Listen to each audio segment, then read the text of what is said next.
Heart beat சத்தம் கேட்டு பாரு, லப்பு டப்புன்னு கதைக்கும். ஹாய் காய்ஸ், இது உங்கள் ஆரிய சினிமாஸ். இப்போ நம்ம பார்க்க போகிற சீரீஸ் என்னன்னா ஹார்ட் பீட் சீசன் 1. வாங்க இப்போ நம்ம இந்த கதைக்குள்ளே போகலாமா?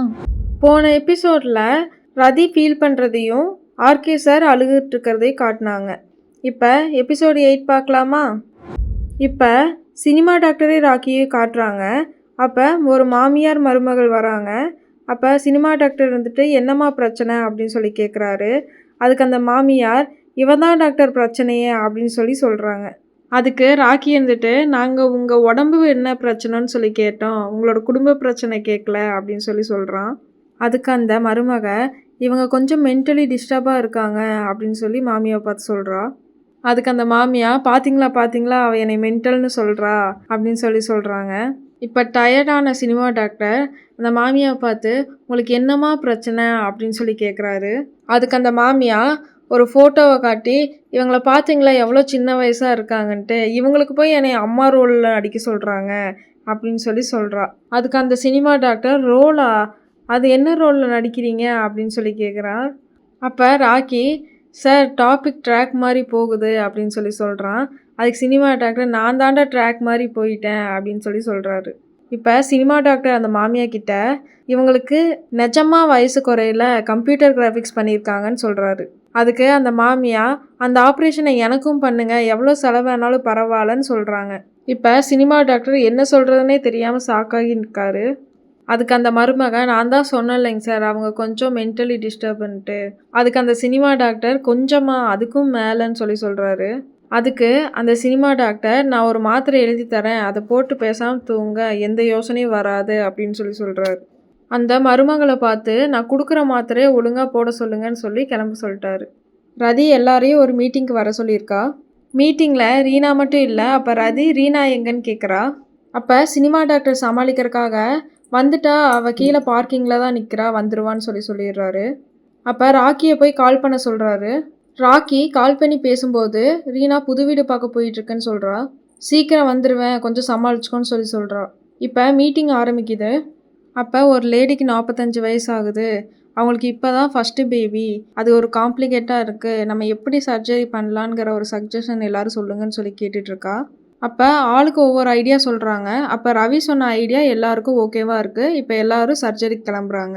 இப்போ சர்ஜரி நடந்துட்டுருக்கும்போது அங்கே ரீனா வந்துட்டா. இப்போ அர்ணா நர்ஸ் வெளில நின்றுட்டுருக்கா. அர்ணா நர்ஸை ரதியை உள்ளேருந்து கூப்பிட்றா. அர்ணா நர்ஸ் உள்ளே போகும்போது ரதியோட ஃபோனை ரீனா கிட்ட கொடுத்துட்டு போனால் கொஞ்ச நேரத்துலேயே ஒரு ஃபோன் கால் வருது. அதை அட்டன் பண்ணி பேசின ரீனா அவசரமாக சித்துவோட ஸ்கூலுக்கு போகிறா. அங்கே சித்துக்கு பேனிக் அட்டாக் வந்திருக்கு. அங்கே போன ரீனா நான் ஹாஸ்பிட்டலுக்கு இவனை கூப்பிட்டு போகிறேன்னு சொல்லி சொல்கிறா. அப்போ அங்கேருந்த பிரின்சிபல் நீங்கள் யார், நீங்கள் அவங்களுக்கு கார்டியனாக இருந்தால் பரவாயில்ல, நான் விட்டுருப்பேன் அப்படின்னு சொல்லி சொல்கிறா. அதுக்கு அங்கேருந்து திவி இருந்துட்டு இவங்க என்னோட சிஸ்டர் தான், இப்போ உடனே ஹாஸ்பிட்டல் கூட்டிகிட்டு போகலாம் அப்படின்னு திவி சொல்கிறா. இப்போ ஹாஸ்பிட்டல் கூட்டிகிட்டு போகிறாங்க. இப்போ சித்துவை ஹாஸ்பிட்டல் கூட்டிகிட்டு வந்ததும் தேஜா ரீனா கிட்ட வந்து இது ரதி மேமோட பையன் தானே அப்படின்னு சொல்லி கேட்குறா. அதுக்கு ரீனா ஆமாம் இவனுக்கு பேனிக் அட்டாக் வந்திருக்கு, இப்போ இன்ஜெக்ஷன் எடுத்துகிட்டு வான்னு சொல்லி சொல்கிறா. அதுக்கு தேஜா உனக்கு எப்படி தெரியும் அவனுக்கு பேனிக் அட்டாக் தான் வந்திருக்குன்னு, யாராச்சும் வரட்டும், ஒரு சீனியர் டாக்டர்ஸாச்சும் வரட்டும் அப்படின்னு சொல்லி சொல்கிறா. அதுக்கெல்லாம் இப்போ டைம் இல்லை அப்படின்னு ரீனா சொல்கிறா. அதுக்கு தேஜா அட்லீஸ்ட் ரதி மேம் கிட்ட கேட்டாச்சும் பண்ணலாம் அப்படின்னு சொல்லி சொல்கிறா. இல்லை நான் பார்த்துக்கிறேன், கிளம்புனி அப்படின்னு ரீனா சொல்கிறா. தேஜா ரதி மேம் ஆப்ரேஷன் தேட்டர்லேருந்து வெளியே வரக்காக வெயிட் பண்ணிகிட்ருக்கா. வந்ததும் சித்துவை பற்றி சொல்கிறா.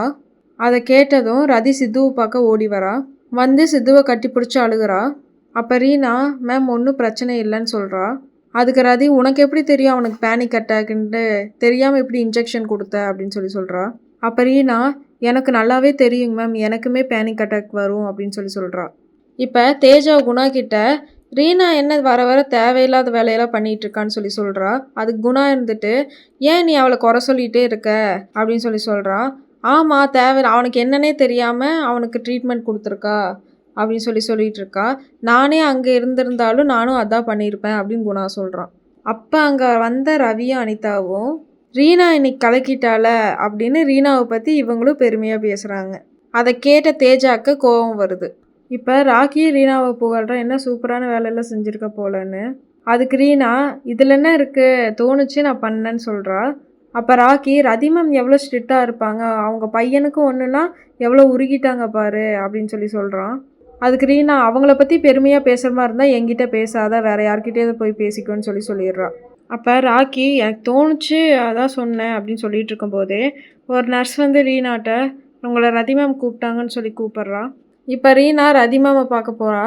அப்போ ரதி ஃபர்ஸ்ட் ஆஃப் ஆல் நான் உனக்கு தேங்க்யூ சொல்லிக்கிறேன், அது போக உங்ககிட்ட சாரி சொல்லிக்கிறேன், நீ மட்டும் சித்துவோட ஸ்கூலுக்கு போய் கூட்டிகிட்டு வரலைன்னா அவனுக்கு என்ன ஆயிருக்குன்னே தெரியலன்னு சொல்கிறா.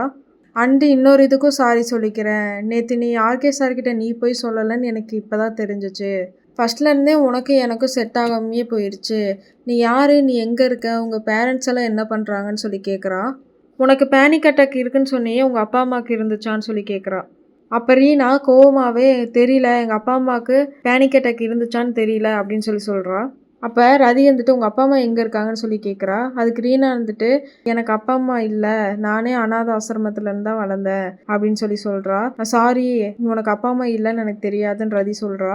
இப்போ ரீனா எனக்கு முதல் தடவை பேனிக் அட்டாக் வந்தப்போ எனக்கு ரொம்ப கோல்டாக இருந்துச்சு, அங்கே ரொம்பவுமே இருட்டாகவும் இருந்துச்சு, எனக்கு யாருமே இல்லைங்கிற ஒரு பயமும் சேர்ந்து இருந்துச்சு, அந்த பயத்திலேயே தான் நான் வளர்ந்தேன், அப்பா எங்கே இருக்காங்கன்னு தெரில, அம்மா மட்டும் இருக்காங்க, அவங்க இந்த ஹாஸ்பிட்டலில் தான் வேலை பார்க்குறாங்க, அவங்க பேர் ரதி அப்படின்னு சொல்கிறோம், அவங்க என்னை சரியாக பார்த்துக்கிட்டதும் இல்லை, என்னை சின்ன வயசுலேயே ஆசிரமத்தில் விட்டுட்டு போயிட்டாங்க அப்படின்னு சொல்லிட்டு ரீனா ரதியை பார்த்து முறைக்கிறா. இப்போ ரதி ஆசிரமத்தில் குழந்தையோட நின்னதை யோசிச்சு பார்க்குறா. இப்போ ரதி ரீனான்னு பேச வரா. இப்போ ரீனா பேசாதீங்க நிறுத்துங்கன்னு சொல்லிட்டு கிளம்பிடுறா. இப்போ ரதி அதை நினச்சி ரொம்ப அழுகுறா. இப்போ ரதி ரீனா சொன்னதை நினச்சி பார்த்துட்டு சோகமாக அப்படியே நடந்துட்டு இருக்கிறத காட்டுறாங்க. ரதி திவிக்கு பெட்ஷீட் போத்தி விட்றா.